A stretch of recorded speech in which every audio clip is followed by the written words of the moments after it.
अच्छा छुआ एटा कोनटा को त्रिभुज आमे तो काटी बाहर कर दै छी कि नहीं। अच्छा एटा कोन त्रिभुजर बहिष्ठ बहिष्ठ कोण। अच्छा आमे कहले हला कुछ कोन छी ना एई दीटा जे कोण अछि या सहित कहा रिलेशन अछि ए जे बहिष्ठ कोणर कोन रिलेशन अछि ना एटा हला कुछ जति की होबो ए x और y मिसी की जति की होबो एई हला कुछ कोन अछि कोणटा एकला सेति की होबो हो कि नहीं कहले नै कथा।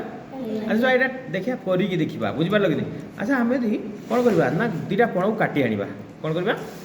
कटणे देखिए एठी हला कुछ कोन अछि जुड़ी की रखिबा जदि समान होबो ता हला कुछ कोन जाना पड़िबो जे हो कोन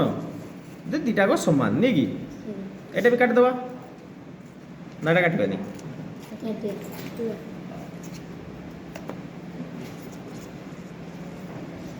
देखो दीटा को दी मुंडर काटी आनी हला काटी आनी ना देखिया एठी ना सेट करबा एटा कुछ हमें x y मिसी के हला कुछ कोन छी तारो भल से टिके देखो ना छुआ भल से टिके देखो पूरा हे गेल ना तो बहिष्ठ कोण सब हला कुछ गोटे त्रिभुजर बहिष्ठ कोण कोन हुए तार जे अंतस्थ पुनी के अंतस्थ दीटा ता पाखु जेटा लागि था सेटा निये ता विपरीत अंतस्थ कोणर समष्टि सहित समान देखिलो कि नहीं देखिलो नहीं वेरी गुड।